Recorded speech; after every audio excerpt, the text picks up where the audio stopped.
वो पत्थर बनाकर हमको निशाना बनाते रहे, हमने उन पत्थरों का ही अपना मकान बना डाला। नमस्कार दोस्तों, मैं अमित मित्र एक बार फिर से आपके समक्ष।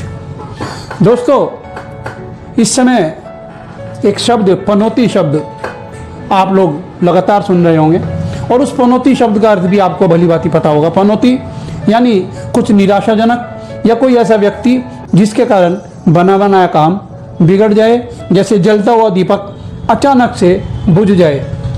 सोचने का विषय है कि ये पनौती शब्द किस व्यक्ति ने किस व्यक्ति के लिए कहा।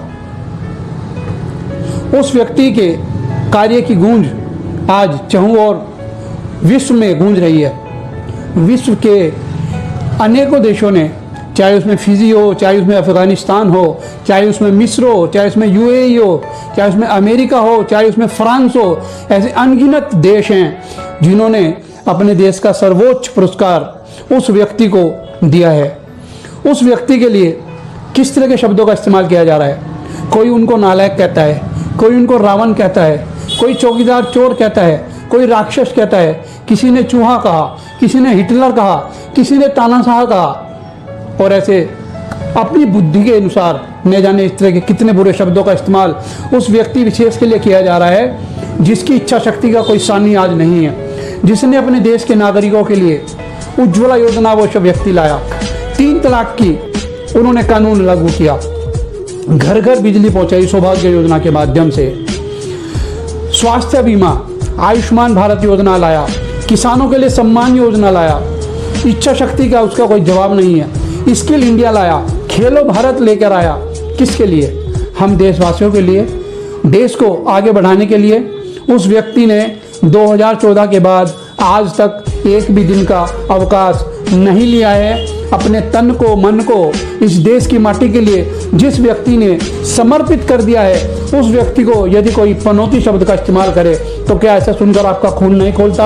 आपको गुस्सा नहीं आता? आपको क्रोध नहीं आता? आपके मन में कोई शर्म नहीं आती? आपको लज्जा नहीं आती कि हमारे देश के एक प्रधानमंत्री को एक व्यक्ति किन शब्दों से पुकार रहा है? उससे जिंदगी और मौत की लड़ाई लड़ रहे हमारे देश के श्रमिकों को टनल से, गुफा से निकाल कर लाने की जो इच्छा शक्ति हमारे देश के प्रधानमंत्री ने अपनी पूरी टीम के साथ दिखाई, वो भी काबिल तारीफ है। फिर कैसे हम लोग उस व्यक्ति के लिए पनौती शब्द का इस्तेमाल स्वीकार्य कर सकते हैं? सोचने का विषय है, मनन का मंथन का विषय है। हम इसको कभी भी स्वीकार न करें, ऐसी मनोमस्तिष्क में हम धारणा लें। और मेरे चेहरे पे आपको क्रोध भी नजर आ रहा होगा। निश्चित रूप से मैं जो क्रोध है मेरे अंदर गुस्सा है कि मेरे देश के प्रधानमंत्री को कोई इतने निकृष्ट शब्दों का इस्तेमाल करके कैसे रह सकता है सिर्फ राजनीति के लिए। दोस्तों, हास्य व्यंग, हास्य परिहास राजनीति में कोई नई चीज़ नहीं है, विगत में बहुत होता रहा है, मगर इस तरह से व्यक्ति विशेष को इतने निकृष्ट शब्दों का इस्तेमाल करके बुरा कहना, ये आज की राजनीति में ही संभव है। तो इसलिए मैं कहता हूँ कि तोल मोल के बोल, राजनीति के लिए अपने संस्कारों को मत छोड़िए। राजनीति के लिए अपने संस्कारों में किसी भी तरह का छिद्रन मत होने दीजिए, अंधकार में मत डूबिए।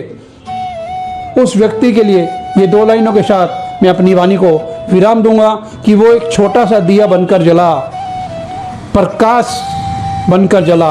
वो एक छोटा सा दिया बनकर जला, मशाल बनकर सारे विश्व पर छा गया। उसकी ज्योति कुछ इस कदर फैली, उसकी ज्योति कुछ इस कदर फैली कि सारा अंधेरा प्रकाश में समा गया।